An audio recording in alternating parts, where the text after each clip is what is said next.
Bueno, muy buenas tardes para todos. Un saludo especial, Pablo Clavijo, quien les habla, Cluster Manager de la Cámara de Comercio de Cúcuta.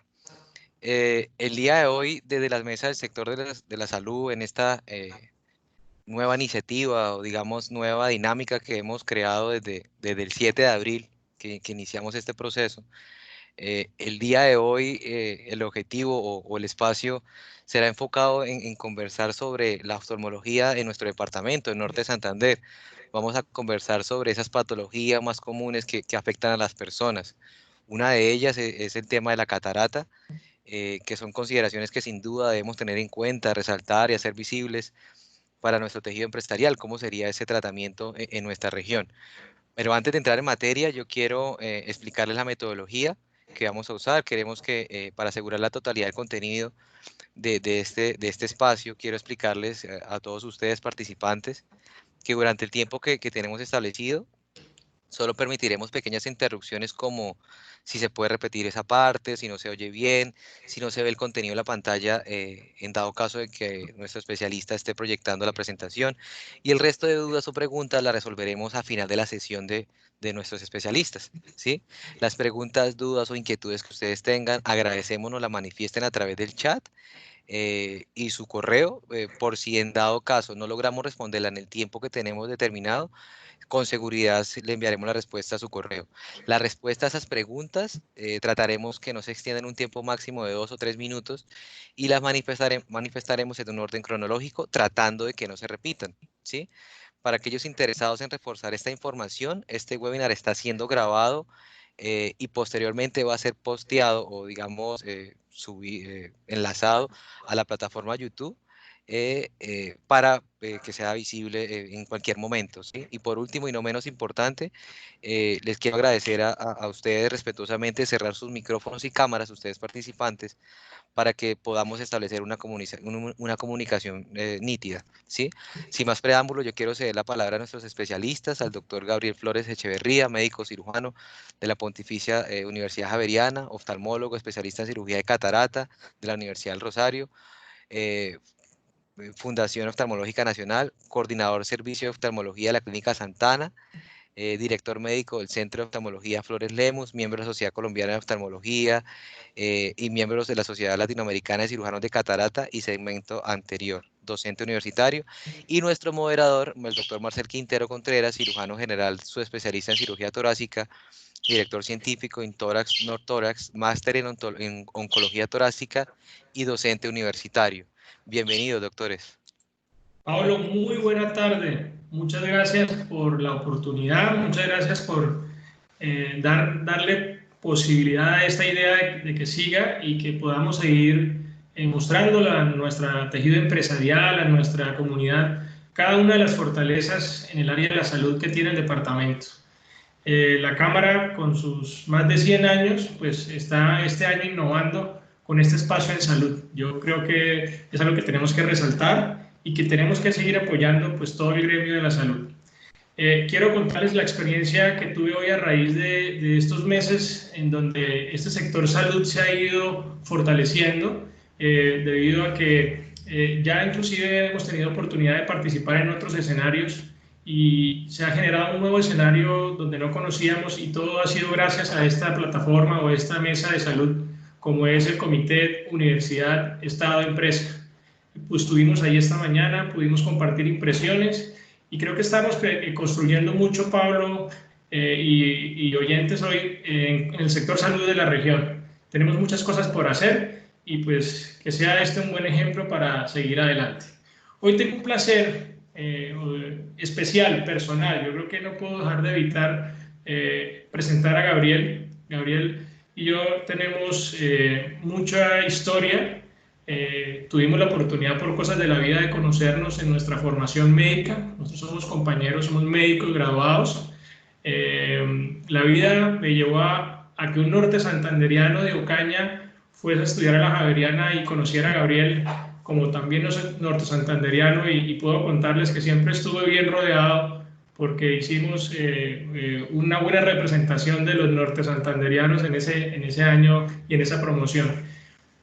Después la historia me regala la oportunidad de venir a Cúcuta. Hoy es mi segunda ciudad, o por decir la ciudad, soy un cututeño putativo porque aquí estoy desarrollando mi proyecto, y encontrarme con cada una de las personas que en algún momento conocían mi formación, pues es muy gratificante. Entonces, Gabriel, bienvenido, gracias por acompañarnos hoy. Para mí es un honor presentarte al tejido empresarial y a toda la comunidad, y estoy seguro que hoy nos vas a enseñar muchas cosas. Muchas gracias, Marcel. Pablo, muchas gracias por la invitación a la Cámara de Comercio. Para mí realmente sí, es un placer, es un honor poder compartir este espacio con ustedes, poder resolver dudas, darles a conocer lo mejor que tenemos en nuestra ciudad, lo mejor que le podemos ofrecer a nuestros pacientes y que mejor a través de este espacio. Muchas gracias. Bueno, el tema de hoy es un tema que estamos en deuda ya en estos meses y es el área de la oftalmología, Gabriel. Entonces yo creo que es un momento en donde quiero preguntarte para explicarle a toda nuestra comunidad cómo podríamos definir la oftalmología y además cómo podríamos definir también lo que llamamos tratamiento para la catarata. ¿Qué nos puedes contar? Bueno, decidimos hablar de catarata porque evidentemente es la principal patología a la que nos dedicamos los oftalmólogos. Es la causa más frecuente de ceguera en el mundo, la causa más frecuente de ceguera, pero la causa más frecuente curable, que tiene tratamiento. O sea que no hay por qué, no existe excusa de que existan pacientes ciegos por esta patología. Donde te digo, es lo más frecuente, es la cirugía que más realizamos los oftalmólogos, es la cirugía más bonita, es a lo que me dedico realmente, y la historia es fascinante de lo que vamos a hablar hoy. Si me permites, voy a compartir algo de la catarata y de la historia. Un segundo.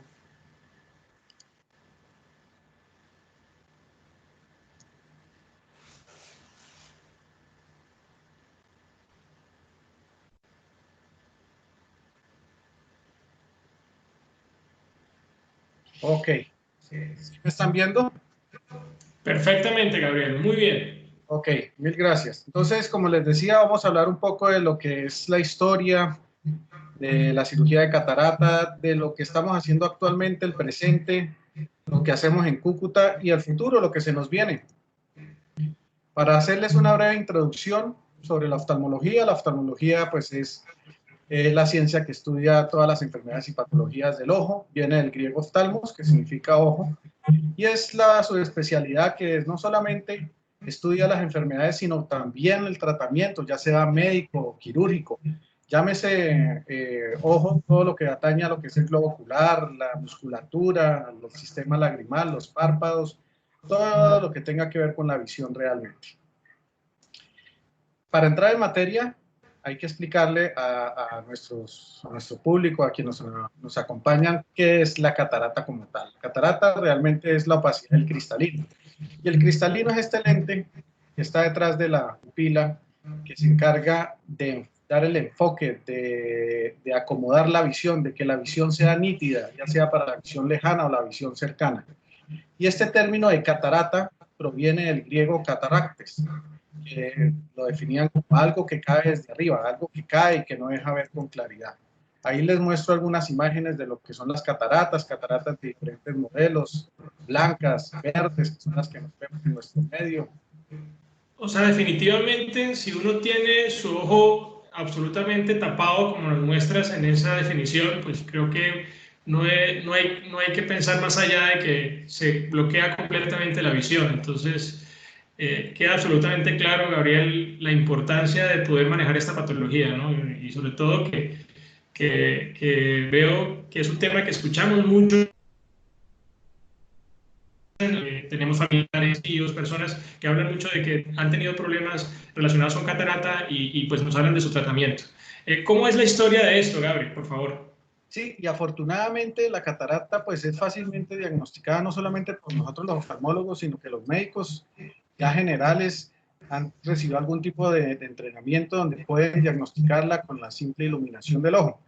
La historia, como me preguntas, pues es fascinante. Realmente en la literatura uno encuentra bastante acerca de los numerosos intentos que se ha querido hacer en el mundo y a través de la historia para la corrección de la misma. Los primeros registros los encontramos en la Biblia. el famoso libro de Tobías, donde Tobías cura a su padre de la ceguera, al parecer con la hiel de un pescado. Y esto está representado en una famosa pintura que se encuentra en el Museo de Met, en el Metropolitan Museo de Nueva York. Y aquí pues se la muestro con gran agrado esa pintura. Otras alternativas se han desarrollado a través de la historia, gotas, tabletas, nada de eso realmente ha funcionado. Lo que funciona realmente demostrado científicamente pues es la cirugía de la misma. Sigamos con algo de historia. Desde los años 600 antes de Cristo, un hindú, Sushrata, él escribió un manuscrito del Sushrata Sanhita que hablaba de múltiples tratamientos de medicina, no solamente del ojo, sino de medicina en general. Describió múltiples técnicas quirúrgicas, múltiples instrumentos para cirugía, y dentro de ellas está escrita la técnica del abatimiento. Llamaban abatimiento al hecho de empujar esa opacidad que había en el ojo, pero empujarla dentro del ojo. Y se llama abatimiento o reclinación porque es básicamente, como les muestro ahí, el médico sostenía la cabeza de un paciente con un auxiliar y con instrumentos pulsantes introducidos a través de la córnea podía empujar esa opacidad, que para ellos no sabían a la fecha que era el cristalino, para ellos era un humor que caía en el cerebro, así lo decían. Mucho antes de Sushrata existe en los códigos de Hammurabi, egipcia y babilónica, registros de que hacían cirugías de catarata. Y hay algo interesante que me llamó la atención acá, y es que ellos ya premiaban los éxitos o castigaban los fracasos de las cirugías. Dando oftalmología, los éxitos eran pagados con 10 monedas de plata al médico que realizaba la cirugía, siempre y cuando el paciente recuperara la visión. Recuperar la visión en esta época, pues sencillamente era pacientes de que no veían nada, siempre un destello a pasar a ver bultos. Pero al contrario, si el paciente no mejoraba la visión, si el paciente perdía el ojo, era castigado. ¿Era castigado de qué forma? Le quitaban la mano al médico.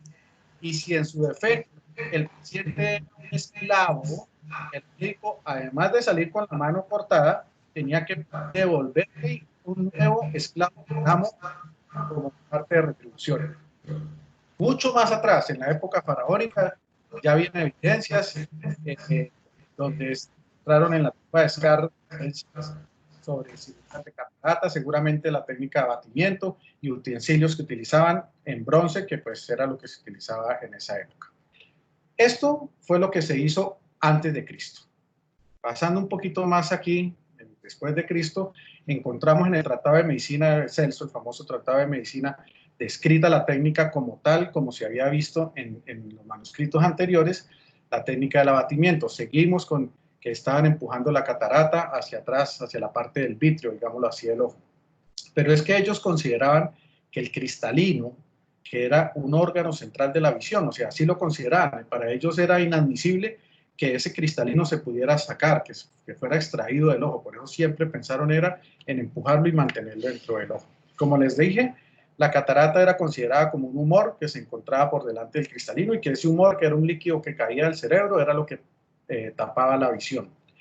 Estos mismos nombres fueron cambiando a través del tiempo. Los griegos le dieron el nombre de hipoquimia, que significa el flujo que desciende. Luego en el latín lo tradujeron como sufusio, los árabes como el nuselma, caída de agua, y el siglo XI quien la describe como tal. Muchas referencias fotográficas, ilustrativas de lo que se hacía en la fecha. Estamos hablando de que esta fue una técnica que se realizó desde siglos antes de Cristo, casi por 2000 años, la técnica de abatimiento como se ilustra ahí, y esa técnica se realiza casi hasta el siglo XVII-XVIII.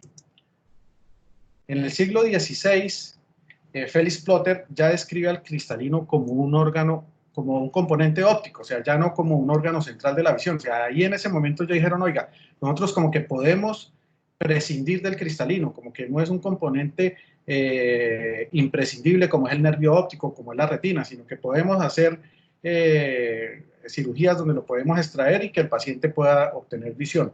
Y es cuando Jacques Daviel, que es considerado el padre de la técnica extracapsular como tal, hace las primeras técnicas, las primeras intervenciones realizando esta técnica extracapsular. Aquí hay algo importante para que me entiendan, y es que cuando hablamos de técnica extracapsular, la catarata está envuelta en una cápsula. La extracapsular es abrir la cápsula y sacar la catarata. La técnica intracapsular que vamos a hablar más adelante es sacar la catarata con cápsula entera. Esta técnica en ese momento, en el siglo XVIII, la descrita por Daviel, no tuvo mucho auge, por varios motivos. Número uno, el tamaño de la herida. Una herida grande, casi de 15 a 16 milímetros, era abrir el ojo casi 180 grados. Eso predisponía a infecciones, inflamación. En la época no se contaban con antibióticos necesarios para la cura o para el tratamiento de las infecciones. Estos eran los instrumentos que ellos pretendían utilizar en esa época. Tijeras de diferente estilo, y la sacada de la catarata pues era por digitopresión o contrapresión en el ojo. Más sobre la técnica de catarata viene más adelante la técnica intracapsular, que pues es la técnica que viene desde el finales del siglo XVIII hasta inclusive el siglo XX. Fueron las técnicas que inclusive utilizaron nuestros padres y muchos oftalmólogos aquí de la ciudad hasta entrados los 80s, que empezaron a utilizar la técnica extracapsular. Quien describe la técnica intracapsular fue el cirujano vienés, el doctor Beer, y él hizo inicialmente una incisión superior en el ojo, pero fue quien la expandió, por decirlo así, y considerado el padre de la cirugía intracapsular, el doctor Samuel Sharp, quien hacía ya incisiones inferiores en el ojo, y quien la perfecciona, y su técnica es la que se expande ampliamente a través del mundo. Es un cirujano considerado el padre de la oftalmología moderna, el doctor Gungrave, que era considerado el mayor oftalmólogo alemán. Hay diferentes tratados, libros, test de oftalmología que aún utilizamos, múltiples instrumentos que llevan su nombre en honor a él, diseñados por él, obviamente. Como les cuento, pues esta técnica intracapsular viene entonces después desde el siglo XVIII, siglo XIX, siglo XX inclusive. El problema de estos pacientes de la técnica intracapsular pues era que quedaban áfacos, o sea, no tenían lente intraocular, el cristalino era extraído y la visión tenía que ser recuperada o rehabilitada con gafas, que tenían que ser muy gruesas, o inclusive lentes de contactos que apenas estaban empezando a utilizar. Esta técnica intracapsular tiene unas modificaciones interesantes y son modificaciones hechas por el clan Barraquer. La primera modificación la hace el doctor Ignacio Barraquer en 1917 cuando inventa una ventosa. Este es el doctor Ignacio Barraquer. Y la ventosa era un aparatico que chupaba, que simplemente él lo colocaba dentro del ojo, hacía la incisión grande y con la ventosa podía chupar la catarata y sacarla, pero obviamente al chuparla él creaba bastante trauma dentro de las estructuras internas del ojo, y esto pues tuvo que ser modificado por su hijo, el doctor Joaquín Barraquer, en los años 50. El doctor Barraquer Joaquín en el laboratorio descubre una enzima que se llama la alfa-quimotripsina, y esa enzima se encarga de destruir todos los ligamentos que sostienen la cápsula del cristalino. Esos ligamentos son los que se llaman la zónula, y esas zónulas son las encargadas realmente de dar la tensión o relajación para el proceso de acomodación. Cuando uno quiere ver de cerca o de lejos, es quien se involucra en ese mecanismo. Otro hijo del doctor Ignacio Barraquer es el doctor José Ignacio, quien aparece ahí en la fotografía. Él no se queda en Barcelona, él migra aquí a América, a Bogotá, se radica, es quien crea el Instituto Barraquer de las Américas en Bogotá, quien pues ha formado y formaron cientos de oftalmólogos reconocidos a nivel nacional, internacional. La doctora Elena Barraquer, quien aparece ahí, es hija del doctor Joaquín, esta importantísima doctora que trabaja en Barcelona, es una de Dios, mejor dicho. Ella tiene un corazón gigante, pasa en África. Gabriel, ¿ellos eran de origen español? Entonces, ¿eran de origen español? Sí, son catalanes. catalanes y llegan como médico muchos años, yo pensé que eran colombianos, que se habrían originado en Colombia. Claro, es que el padre de todos es el doctor Ignacio. Él tiene dos hijos que son Joaquín y José Ignacio. José Ignacio, en un acto de rebeldía, aparece con su padre, quien ya le tenía todo montado allá en Barcelona para que siguiera su legado junto con su hermano. Dice, no, yo quiero emigrar a las Américas, y se viene con su esposa, hacen familia acá y crean el Instituto Barraquer de las Américas, y pues es un tremendo instituto que tiene una historia importantísima a nivel nacional, a nivel internacional, o sea, múltiples oftalmólogos reconocidísimos han salido de ahí. El doctor José Ignacio, tiene después dos hijos, que son los que se encargan de la clínica, más adelante se los voy a mostrar. Esto es súper interesante, y esto lo vi yo apenas hace unos meses atrás en una charla que dio la doctora Elena sobre su fundación y sobre la historia de la catarata precisamente. Y esta es una fotografía tomada a principios de los 90, de 1900, del siglo XX, donde se muestra cómo filmaba la cirugía de catarata. O sea, imagínense por un segundo qué pasaría donde se le rompiera la trila al camarógrafo, caería encima del cirujano y ese ojo saldría a volar, sobre todo con esas incisiones que eran de 180 grados. O sea, eran incisiones gigantescas que con soplarlos todo el ojo y todo el contenido intraocular podía salir. Y estos registros son registros que tomé del video de la doctora Carmen y de la doctora Elena Barraquer, de cómo hacían esas cirugías. Entonces, en esa época, fíjense que ni siquiera existían los blefaróstatos, que son aquellos instrumentos para mantener el ojo abierto, sino lo hacían con unos ganchos y con los mismos dedos. Posteriormente, con un cuchillete hacían la incisión, 360 grados casi de incisión. Posteriormente a la incisión, con otro gancho hacían la contrapresión, hacían la presión en el ojo para poder sacar la catarata como se ve ahí. Ese granito o ese frijolito que ven alrededor del ojo es la catarata que ha salido.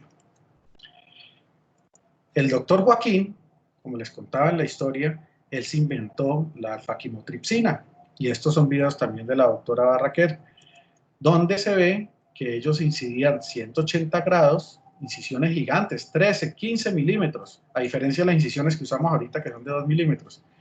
Y bueno, ya para esta época existían sustancias para dilatar la pupila. Ahí ven en la fotografía abajo a la izquierda cómo la pupila está dilatada. Ya es más fácil la extracción, aplicaban la alfa-quimotripsina, y con el empleo de la ventosa, que es ese aparatico que está entrando ahí, sacaban la catarata y se exponía la catarata al paciente. Pero fíjense cómo la córnea quedaba completamente abierta. El ojo estaba abierto en más de 180 grados, pienso yo. Obviamente era la técnica de elección, era la técnica que se hacía, se iban puliendo todos los pasos, los pacientes pasaban de no ver nada a quedar viendo, obviamente con la rehabilitación de gafas gruesas o lentes de contactos. Estos son la pregunta que me hacías tú, Marcel, de quién llegó a Colombia. Inicialmente el doctor José Ignacio es el quien llega a Colombia y tiene dos hijos, Francisco y Carmen, quienes fueron el alma posteriormente de la clínica Barraquer. De esta clínica Barraquer pues tenemos varios oftalmólogos aquí ya en la ciudad. Lo que es el legado de toda la familia Peñaranda, son todos de la clínica Barraquer, dignos alumnos de ellos obviamente. Y aquí hay que hacer un stop en el antes y después de la cirugía, porque corregíamos todo con gafas gruesas, con lentes de contacto cuando se podían, cuando no se adaptaban pues era imposible, y viene el auge de los lentes intraoculares. Y es muy interesante cómo interesantes. Segunda Guerra Mundial, un doctor llamado Harold Ridley en Inglaterra empezó a recibir como pacientes a todos aquellos pilotos de la Fuerza Aérea Inglesa que fueron heridos en combate y que tenían algún tipo de molestias en los ojos. Y él empezó a notar que existían fragmentos de aquellas cabinas que se hacían en plástico o en acrílico en los aviones, y que estos fragmentos estaban dentro del ojo, pero que no hacían ni creaban ninguna reacción inflamatoria y que eran bien tolerados por el ojo del paciente. Entonces, a él le vino la idea de que si ese tipo de material era bien tolerado, podía a raíz de eso, crear los lentes intraoculares. Es cuando nacen los primeros lentes intraoculares. Él coloca el primer lente intraocular el 8 de febrero de 1950 y a raíz de ahí se viene todo el auge de lo que son los lentes intraoculares. Lo último, lo que estamos haciendo es la cirugía de catarata por facoemulsificación. La facoemulsificación pues es la técnica más moderna. El padre de esta técnica es Charles Kellman, y él se inspiró en esta técnica en las ondas de ultrasonido de la fresa de los odontólogos. Actualmente es la técnica que utilizamos en más del 90% de los pacientes. Es una técnica que, a diferencia de las otras, las incisiones son ahora más pequeñas, son incisiones de 2 milímetros, aunque ha tenido modificaciones. En un comienzo las incisiones eran incisiones de 6, 7, 8 milímetros porque no existían lentes plegables. Los lentes eran rígidos, ahora ya existen lentes plegables donde los podemos enrollar y entrar por incisiones muy pequeñas. Son técnicas que son muy predecibles con todos los equipos que tenemos a disposición de exámenes diagnósticos, de ver cómo está el estado de la retina del paciente, del nervio óptico. Podemos predecir cuáles son los resultados, calcular los lentes con una exactitud impresionante, y eso ha hecho que cada vez nos exijamos más. Los pacientes nos exigen más y nosotros nos exigimos más. No solamente porque ya la cirugía de catarata dejó de ser aquella cirugía de que llegaba el paciente sin ver, a que le ofrecieran lo que pudieran, y lo que se le ofrecía era quitarle la catarata y ponerle un lente, pero igual podían haber desfases en las dioptrías de los lentes y quedar con miopías, con hipermetropías, con astigmatismos residuales. Ahorita ya el paciente no solamente exige mejorar visión, sino exige ver perfecto, y nosotros nos exigimos también que el paciente quede perfecto.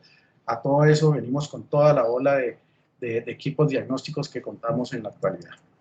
Gabriel, podríamos decir que esta técnica de facoemulsificación es como ser analógico a todo lo que estamos haciendo muchos en cirugía mínima invasión. Es buscar una posibilidad de obtener el mejor resultado, claro, como tú dices, cada vez más exigente y cada vez buscando la normalidad o una vida normal en antes y el después, inclusive olvidando la enfermedad a través de una técnica mínima. Ha sido fascinante cómo nos has mostrado esa evolución y llegar a lo que nos estás mostrando, pues uno no se imagina que eso también puede ocurrir en el ojo. Háblanos un poco más de estos avances o de lo que estamos haciendo. Sí, realmente es fascinante. O sea, esta técnica aquí a Colombia llegó cuando yo apenas estaba haciendo mi año rural, mi internado, y desde ese momento pues tuve la fortuna de hacer pequeñas rotaciones dentro de mi internado en la Fundación Oftalmológica Nacional, y ya estaban empezando a hacer algunos pinitos de esto. Y en el año rural que estuve aquí en Cúcuta, pues veía a mi papá hacer la técnica extracapsular convencional, y yo le explicaba, no papá, mire, están haciendo esto, pero pues era casi imposible en ese momento podernos traer equipos que eran demasiado costosos. La curva de aprendizaje de esta técnica en ese momento era una curva muy complicada, muy complicada. Ya los equipos han hecho que la curva sea mucho más sencilla, y evidentemente todo esto va evolucionando a que sean técnicas mínimamente invasivas, que las incisiones sean lo más pequeñas posibles. Inclusive muchos cirujanos ni siquiera utilizan puntos de sutura después de utilizar esta técnica. Yo personalmente sí coloco un punto de sutura por tranquilidad mía, básicamente, que lo retiro a la semana, pero muchos no lo utilizan. Y esta técnica se resume en esos 3 pasos. Aquí está la punta del facoemulsificador en el primer dibujo, donde está la catarata amarilla verdosa. El lente entra doblado por una incisión pequeña de 2 milímetros, y después se ve el lente cómo se acomoda ahí en el espacio que debe estar, que es el espacio del saco. El saco capsular, que es esta imagen transparente que estamos viendo ahí en la fotografía de abajo, donde está el lente intraocular. En la técnica intracapsular se sacaba todo, se sacaba el saco y no había cómo poder poner un lente. En un momento se colocaron lentes adelante del iris, pero pues eso no dieron muchos resultados porque las córneas terminaban dañándose. Actualmente, pues los lentes han avanzado mucho. Como les decía, no solamente es corregir la miopía, la hipermetropía, ya existen lentes con los que podemos corregir hasta el astigmatismo, se llaman lentes tóricos, que son estos de arriba a la izquierda, y tenemos lo último en lentes, lo que estamos colocando hace ya varios años, pero cada día salen mejores, con mejor tecnología, que son los lentes multifocales, que son lentes que tienen estos anillitos que observan ahí. Esos anillitos simplemente lo que hacen es que distribuyen mejor la luz para lejos o para cerca, lo que hace que el paciente tenga la capacidad de enfocar visiones lejanas, visiones intermedias, como es el computador, o la visión cercana, como es la visión del celular. Esto ha revolucionado realmente la oftalmología y cada vez salen mejores lentes y pues es lo que nos tiene fascinados y ofreciendo las mejores técnicas y los mejores elementos a nuestros pacientes. Hay una técnica que simplemente voy a hablar algo de ella, no tengo experiencia en ella, es algo que ya viene algunos años hablándose en el mundo, y es el láser. La facomulsificación, como les dije, no trabaja en base al láser, trabaja en base a ondas de ultrasonido. El láser en oftalmología realmente no es que haya funcionado para cirugía de catarata, debo precisar eso, no es que haya funcionado al 100%. Con el láser podemos hacer ciertos pasos de la cirugía de catarata, optimizar seguramente esos pasos, como son las incisiones más perfectas, como hacer una capsulorhexis, que es abrirnos el espacio para llegar a la catarata, romper el saco para llegar a la catarata, e inclusive se pueden hacer algunas divisiones o prefracturas de la catarata, que en algunas que son muy grandes pues no se va a poder. Esta técnica, aunque es bastante novedosa, tiene muchos retractores, otros que la defienden como todo, como viene saliendo todo en la tecnología a nivel mundial en los últimos años, y realmente pues es una técnica que es muy costosa actualmente, que el tiempo quirúrgico es un poco más largo, y por precios, por costos, el costo-beneficio no se ve. Realmente han habido múltiples estudios, grandes estudios a nivel mundial comparando las dos técnicas, y no existe una diferencia significativa en los resultados visuales finales de los pacientes haciendo una u otra, pero es algo que viene creándose y seguramente va a haber de qué hablar mucho más en un futuro. Yo lo veo un poco como lo que sucede con la cirugía de video versus la cirugía robótica en algunas áreas, en donde de pronto el resultado al paciente termina siendo el mismo, pero una técnica puede ser en este momento, o sea, hoy día muy costosa, que es lo que te capto con esos equipos de láser, ¿no?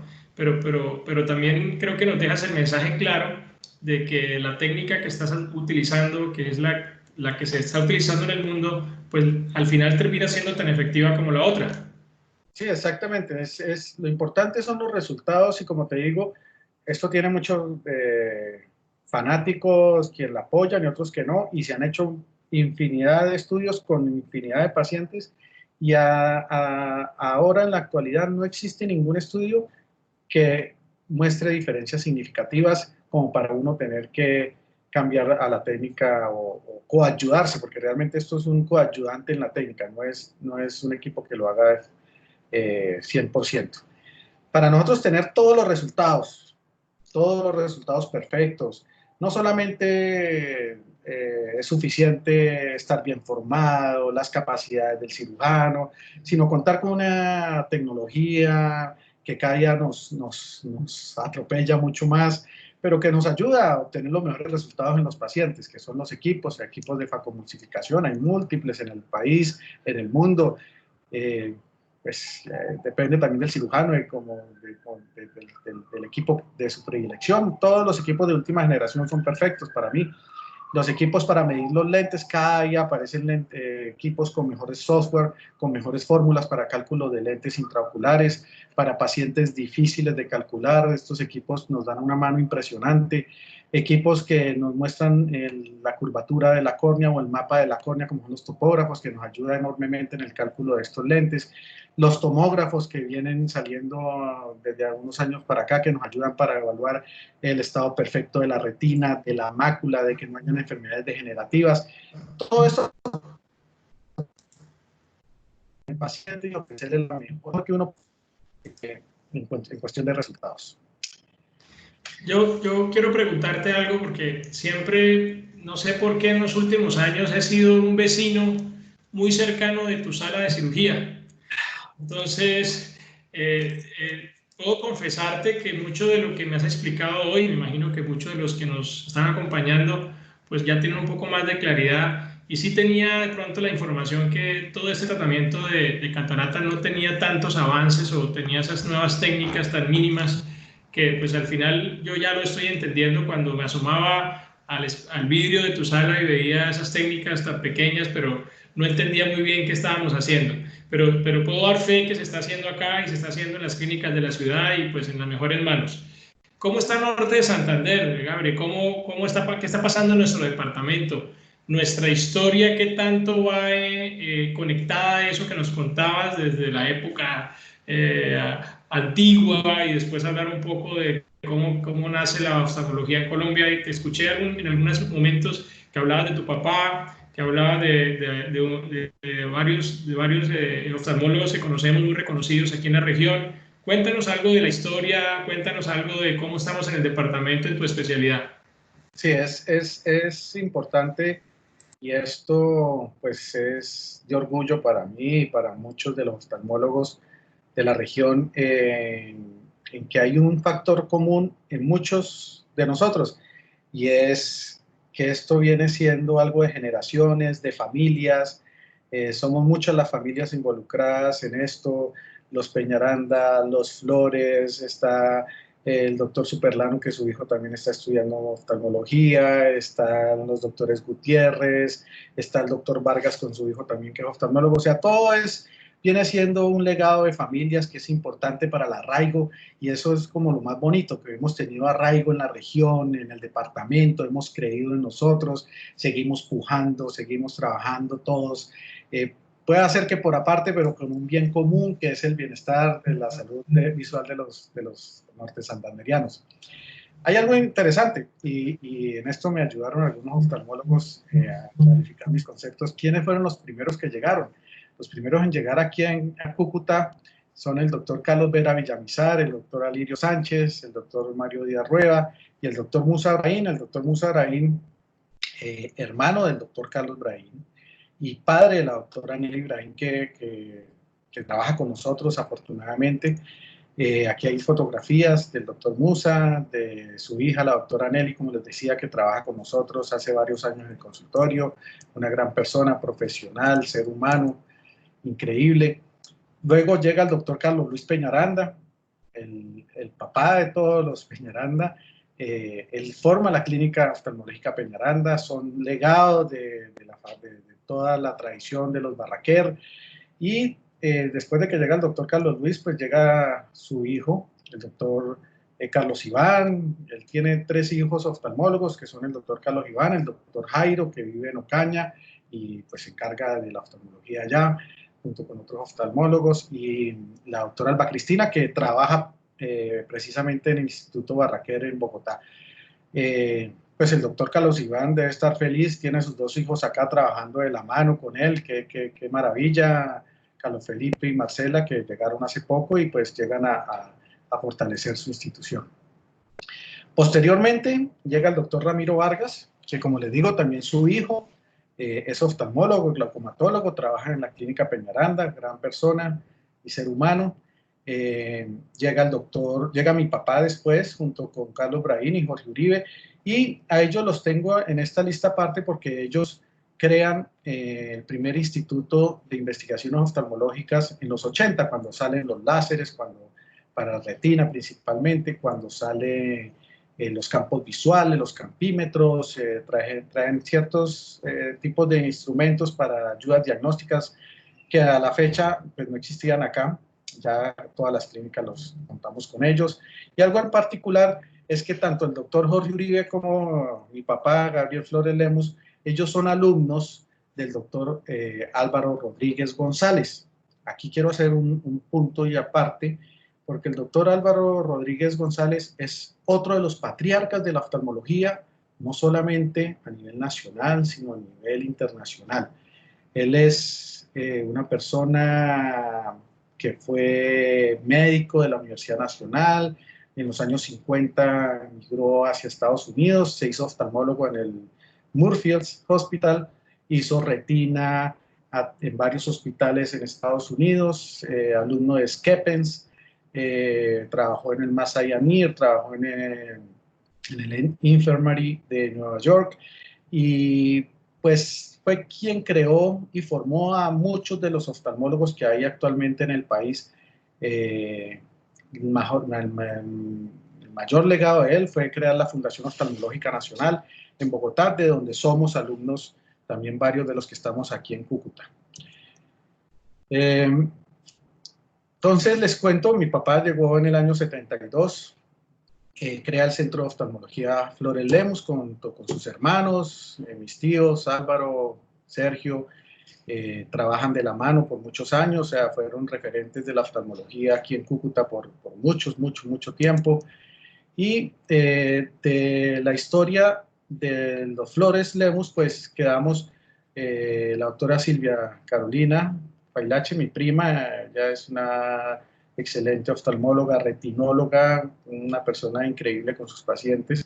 Mi esposa, la doctora Tatiana Romero, pues la mejor.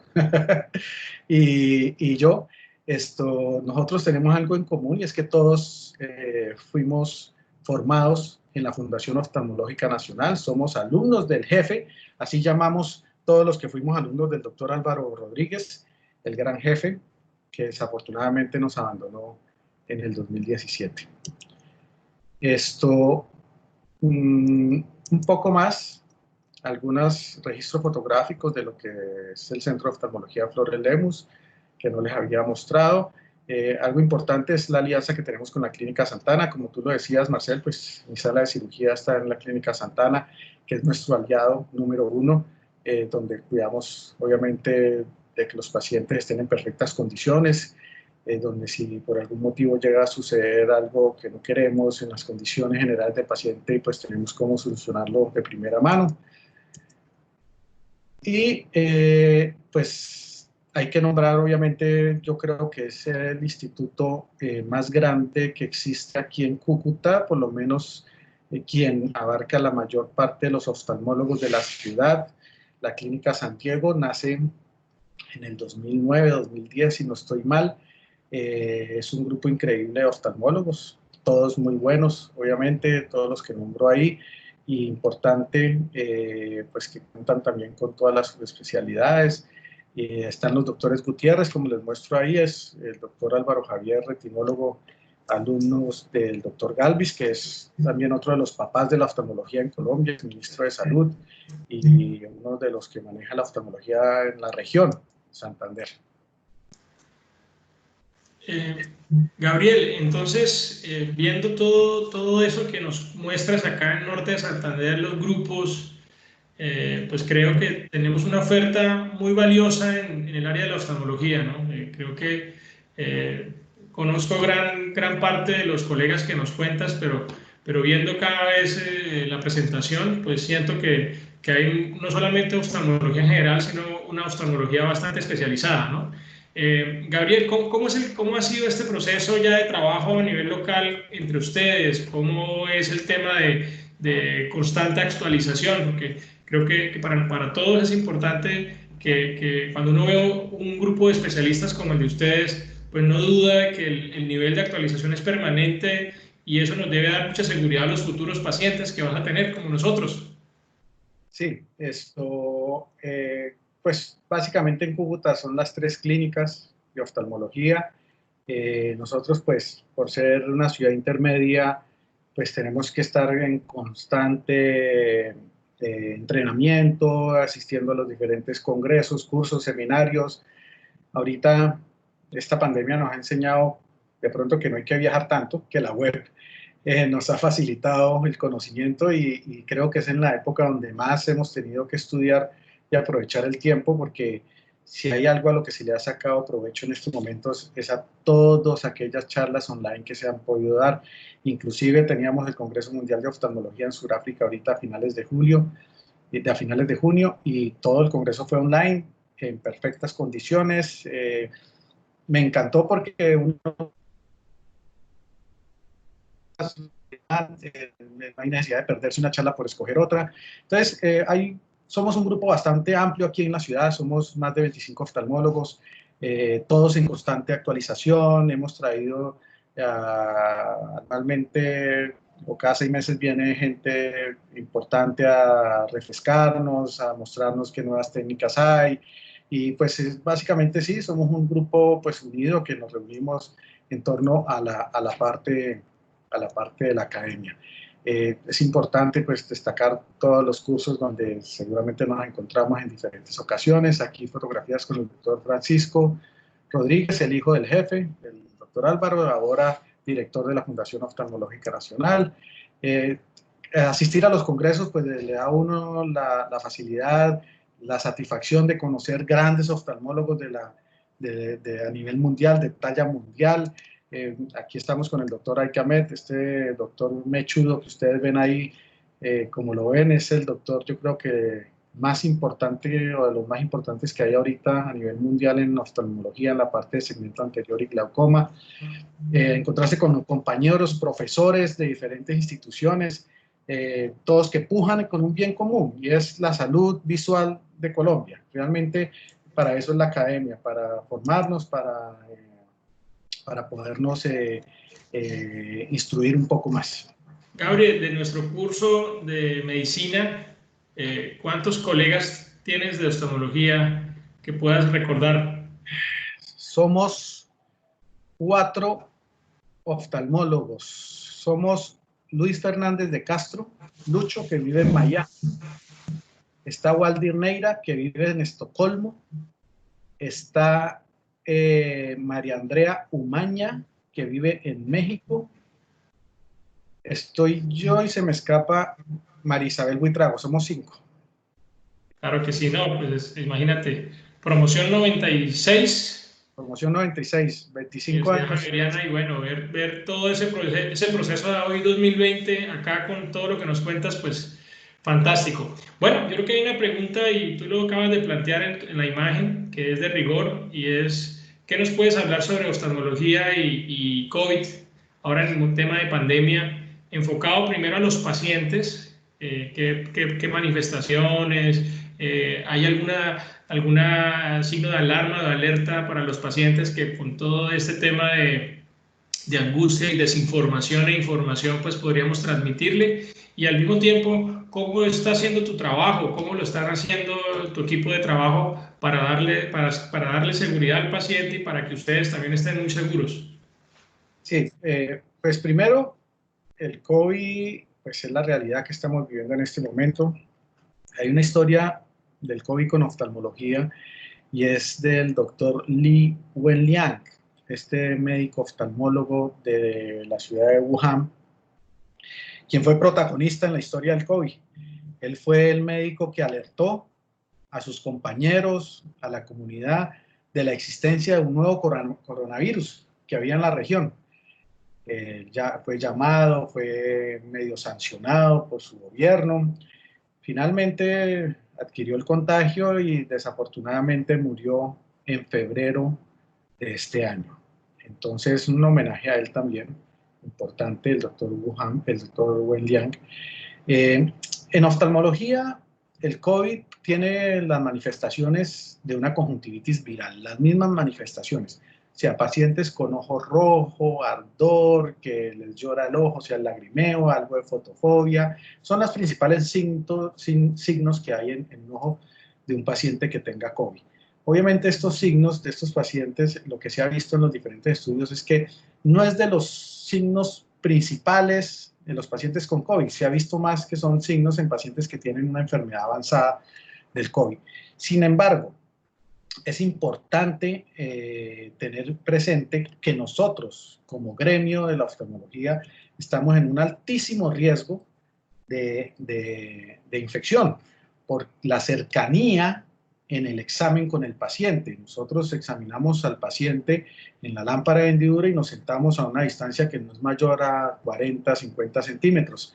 Y en esa cercanía, si el paciente habla o si uno habla, pues están las goticas de la saliva volando en el aire y que pueden contagiarla a uno. Acuérdense que esto puede contagiarse por boca, por nariz o por ojos. Por eso, ustedes me ven acá con gafas, monogafas, que tengo una protección total para que no tenga el contacto, para evitar que me caigan esas pequeñas goticas o microgotas que pueden andar en el aire.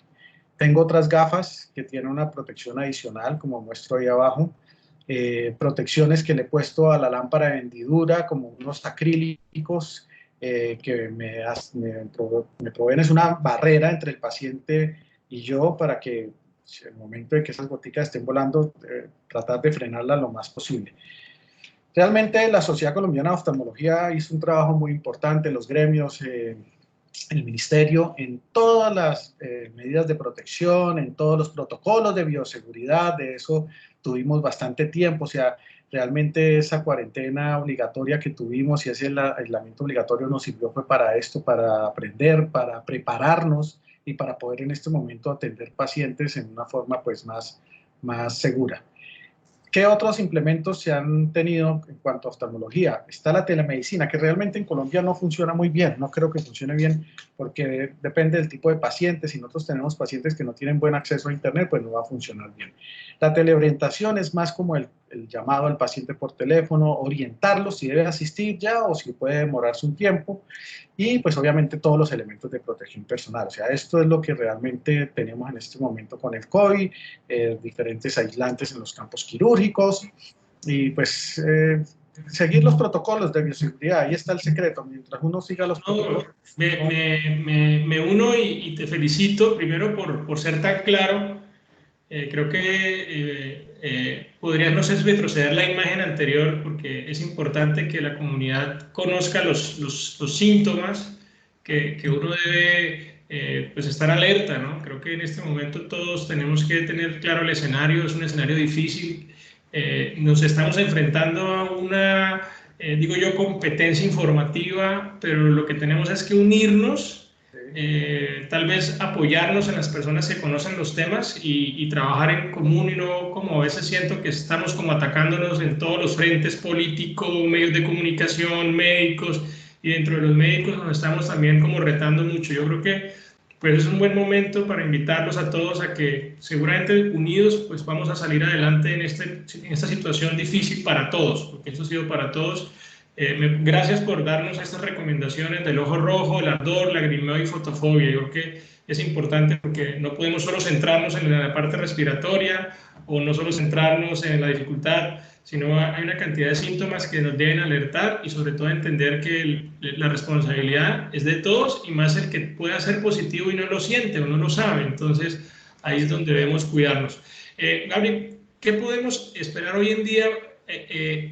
Primero en la región, con esas nuevas tecnologías que nos mostraste y en el mundo, en el futuro, tenemos cómo avanzar más en esto de la oftalmología. Yo sé que es una pregunta tonta para mí como médico porque nunca para la medicina, pero sí me gustaría que los asistentes tuviesen como qué viene o qué esperamos, no solamente en el mundo, sino también en Cúcuta y en Norte de Santander.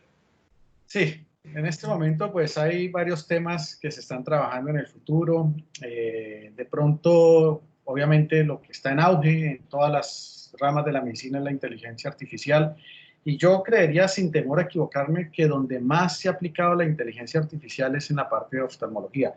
Esto se trata en base a esas grandes bases de datos que se almacenan en los equipos, en los diferentes software de los equipos, y en base a eso es que trabajamos nosotros, o sea, los diferentes angiógrafos, los diferentes tomógrafos, los diferentes campos visuales, diferentes equipos de biometría, trabajan en base a Big Data, en base a todas las bases de pacientes sanos o pacientes enfermos que se ha hecho a nivel mundial, y nos hace un comparativo y nos ayuda a determinar qué está bien o qué está mal. Entonces, en esa parte venimos avanzando grandemente, ya inclusive podemos diagnosticar pacientes con grados de retinopatía diabética o con glaucoma antes de que tengan algún tipo de manifestación clínica, o sea, con los exámenes podemos ayudarnos a diagnosticar eso.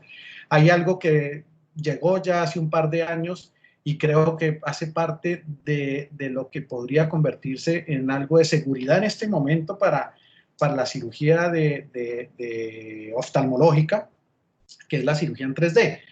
¿Y por qué algo de seguridad? Porque esto hace que nos alejemos un poco del paciente, donde no vamos a estar enfrente a un microscopio como tal. Ese distanciamiento frente al paciente pues puede hacer que nos proteja un poco de aquellos aerosoles que se puedan generar en sala de cirugía.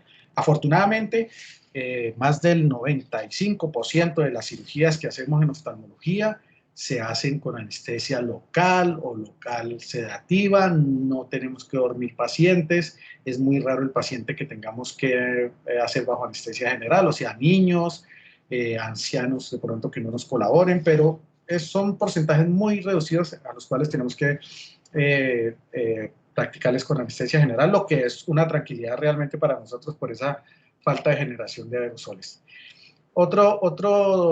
Otro tópico importante que se está desarrollando y ya vemos cada vez más en ciertos congresos es el desarrollo de ciertas técnicas para crecimiento y regeneración de células nerviosas a partir de células madre y de células endoteliales. Imagínense pues que no todo es color de rosa y así como la facomulsificación y el ultrasonido llegó para quedarse, abusar del ultrasonido y abusar de la facomulsificación tiene sus lesiones en el ojo porque estamos generando energía y existen las células endoteliales de la córnea que no se regeneran, no hay cómo regenerarlas y si uno abusa del ultrasonido y no tiene buenas medidas de protección como son los viscoelásticos, esta córnea se va a dañar y la única forma de recuperarla es con trasplantes de córneas. Que en eso también ha avanzado mucho la oftalmología, ya los trasplantes no son los de antes, que eran trasplantes todos penetrantes, sino que ya hacemos trasplantes lamilares, o hacemos trasplantes solamente de la capa de décimo, de la capa de célula, de las capas más posteriores de la córnea, del endotelio. Y obviamente la terapia genética, que también está de moda, se está cada vez investigando más en esto y seguramente hallaremos enfermedades o podremos curar o prevenir enfermedades antes de nacer o recién nacidos con estas terapias o genéticas que vienen en camino, ya sea glaucoma, desprendimientos de retina, cataratas, patologías de las células nerviosas del ojo. En Cúcuta, me preguntabas por Cúcuta, pues en Cúcuta, afortunadamente, las 3 clínicas contamos con muy buenos equipos de primera línea, muy buenos equipos para hacer cirugías de retina, muy buenos equipos para hacer cirugías de facomulsificación, tenemos equipos para hacer exámenes diagnósticos o exámenes de seguimientos también muy buenos. O sea, la idea realmente es que quede la información de los asistentes que tenemos un equipo en la ciudad muy bueno, que tenemos un personal con una calidad humana impresionante, que contamos con los recursos tecnológicos de primera línea, que no hay que salir de la ciudad realmente, que podemos quedarnos aquí, que cualquier paciente puede con tranquilidad quedarse en la ciudad y someterse a cualquier tipo de tratamiento médico, quirúrgico, de oftalmología. De pronto existirán 1 o 2 cosas que no tenemos aquí en la ciudad que son muy raras y que realmente por su costo-beneficio no se justifica tenerlas aún, pero seguramente se tendrán en un futuro.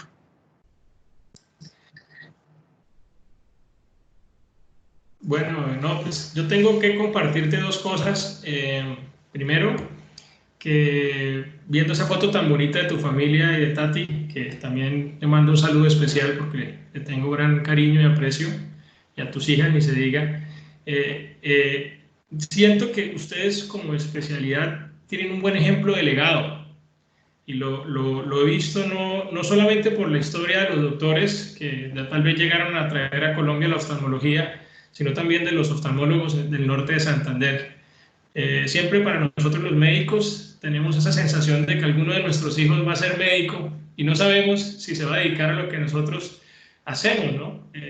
Creo que muchos pensamos que ellos decidan lo que más les guste y que lo hagan con pasión, amor y con todo el cariño, pero es inevitable transmitirles, pero es un bonito ejemplo para contarle a la comunidad el arraigo y el amor que se pueda tener por una profesión cuando una familia se dedica a esa área, ¿sí? Segundo, pues definitivamente yo estoy en deuda para ser paciente porque ya te había comentado varias veces que tengo una cantidad de síntomas y como buen médico soy como temeroso, pero yo creo que estaré en las mejores manos de los oftalmólogos de la región y más en tus manos, Gabriel, y no tengo duda después de tu presentación.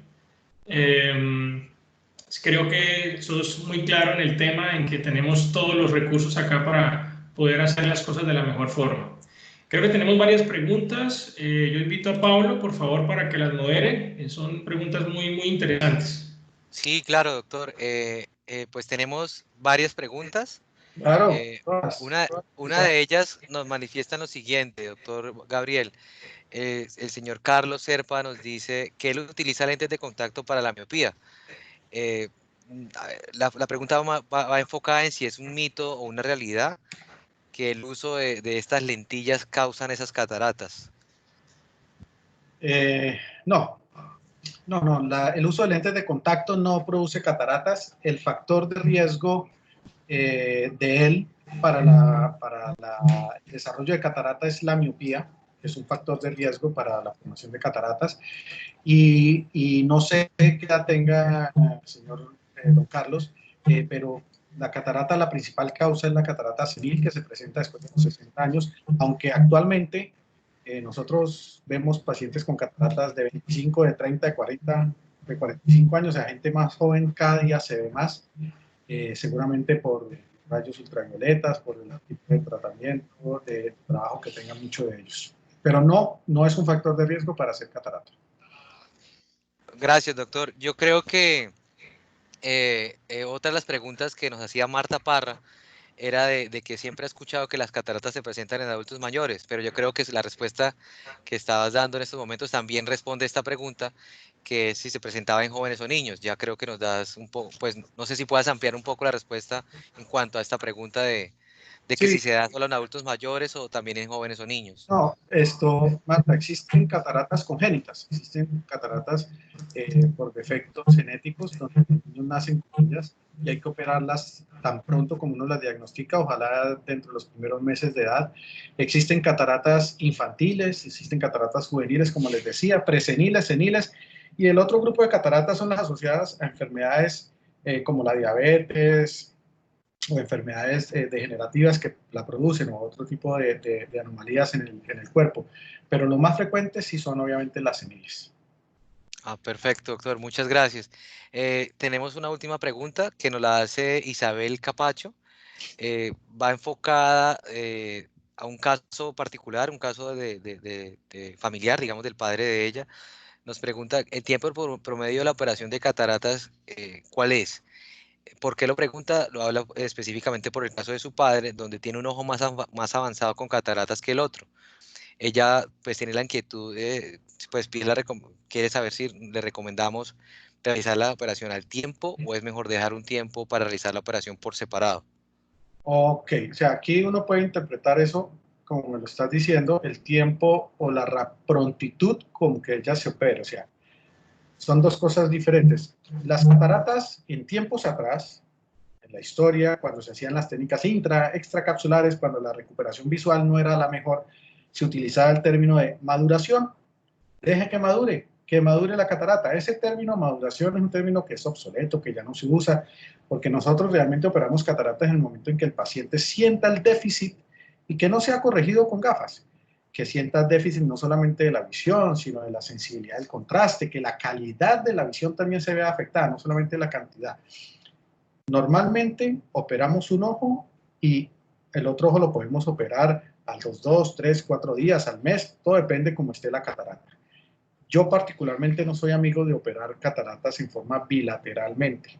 No es de mi escuela y creo que casi de ninguno de los que trabajamos en Cúcuta. En ciertos casos ha tocado hacerlo, cataratas congénitas o abuelitos de muy avanzada edad, realmente que hay que dormirlos y el riesgo de la anestesia general pues es muy grande y preferimos operarles los dos ojos de una vez. Son contados los casos.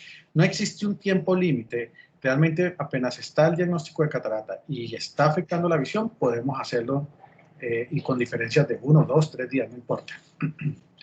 Ahora, lo otro es el tiempo promedio durante la cirugía. O sea, si me preguntan cuánto demora uno operando una catarata en quirófano, pues ya depende del cirujano, de la experticia que tenga el cirujano, pero realmente son cirugías que van entre 10, 15 minutos, 20 a lo sumo por ojo. O sea, son cirugías muy rápidas. Como les decía, la anestesia es tópica o local en algunos casos. Las incisiones son incisiones de 2 milímetros. Hace uno la facomulsificación, aspira los restos, pone el y se acaba la cirugía. Son más de 15, 20 minutos. Perfecto, doctor. Muchísimas gracias por esas valiosas respuestas que con seguridad les ha aclarado a nuestros asistentes. Pues revisando el chat, no vemos más preguntas, creo que el tema ha sido bastante claro. Doctor Marcel, no sé si podemos pasar a las conclusiones. Claro, Pablo, no, muy interesante lo que nos cuenta Gabriel y lo que nos preguntan los asistentes. Pues Gabriel, llegó el momento, yo creo que siempre digo que estos espacios se pasan muy rápido. Nos diste una vuelta maratónica en la historia y en la ubicación del área de la oftalmología en el norte de Santander y de este tipo de tratamiento para la catarata. Creo que quedamos muy satisfechos. Siento que quedaron nuevas dudas, hablabas de otras enfermedades, seguramente te invitaremos más adelante para que también nos permitas aclarar. Y te invito a que nos des una conclusión final, un mensaje claro para todos y pues más allá de lo que nos presentaste, como qué quisieras recalcar al final de este webinar. Bueno, primero, nuevamente el agradecimiento a ti, Marcela, Pablo, por la invitación. Yo creo que aquí el mensaje más importante es que en Cúcuta contamos con los elementos necesarios, con el personal humano necesario para realizar cirugías de primer mundo, excelentes, con excelentes resultados. Tenemos lo mejor, eso no me cabe duda alguna. Todas las 3 clínicas las tenemos. Funcionamos y ofrecemos una atención a nuestros pacientes de manera excepcional realmente. Segundo, no tenerle miedo a la visita al oftalmólogo. Hay que visitarlo con periodicidad, ojalá sea una vez al año. Si el paciente tiene enfermedades de base como hipertensión o diabetes, pues debe hacerlo aún mucho más frecuente, porque realmente diagnosticar este tipo de enfermedades a tiempo pues mejora el pronóstico, hacer cirugías o tratamientos a tiempo disminuye la comorbilidad de estos pacientes. No, yo creo que eso es lo más importante, saber que aquí en Norte de Santander, en la ciudad, pues realmente hemos sido un legado de familias, que es lo más bonito. Realmente pueden existir en otras ciudades casos similares, pero aquí ya somos casi 4 familias que hemos venido creciendo en torno a los ojos, y ojalá Dios quiera que siga manteniéndose ese legado por muchos años más. Y obviamente estoy dispuesto para cuando quieras, Marcel, Pablo, para cualquier otra charla de estas que me pareció increíble. O sea, muy chévere. Muchas gracias. No, Gabriela, vos, yo creo que te sentí muy cómodo. Creo que nos transmitiste con mucha pasión todo ese sentir de norte santanderiano, de cucuteño, que está entregado acá a la gente. Siento que definitivamente ese es el mensaje que queremos dejar a los asistentes, la norte santandereidad en salud, es las fortalezas que tenemos, es algo que nos tenemos que sentir muy orgullosos. Yo hoy saco pecho, yo después de este webinar me siento como cuando uno es hincha de un equipo de fútbol y tiene un buen delantero o un buen defensa, un buen creador. Entonces yo creo que eso es un buen ejemplo, Gabriel, para que ya habíamos jugado en la universidad también, pues hoy nos toca jugar en otro campo, y me siento que muy feliz de ser parte de un equipo de médicos de la región contigo. Decirle a los asistentes que es importante pues asumir con responsabilidad este momento histórico de la pandemia en la región. Yo creo que independientemente de todas las diferencias de criterios, lo que nos tiene que unir es la prevención, seguirnos cuidando, seguir tratando de cuidar a nuestras familias. Nosotros, el personal de salud, pues nos exponemos en cierto modo, pero también nos cuidamos y los cuidamos, y vean en el personal de salud un grupo de profesionales que está a su lado, no está haciendo sino ayudarles. Y al final, pues también quiero decirle a todos que sigan creyendo en las especialidades y en los especialistas de la región para y de la región. Gracias, Pablo. No, gracias a ustedes, doctor Marcel, doctor Gabriel. Nosotros como institución o digamos como parte de esta institución, como funcionario de esa institución, seguiremos siendo esa aliado de la mesa de la salud, enfocado siempre a fortalecimiento de ese sector, buscar contextualizar estas recomendaciones tan valiosas de nuestras especialidades que tenemos, y sin duda seguiremos siendo de manera estratégica ese articulador, siempre enfocados en la mejora continua para una mejor competitividad en nuestro departamento. Muchas gracias y aprovecho a todos ustedes para invitarlos a nuestro próximo webinar la semana siguiente, que va a ser el 4 de agosto, en donde hablaremos pues de otra especialidad que tenemos en nuestro departamento. Muchas gracias nuevamente a ustedes, doctores, por su espacio, y a ustedes, asistentes. Feliz tarde. Gracias, Pablo. Gracias, Gabriel. Muchas gracias. Muy amable. Gracias a todos. Feliz tarde.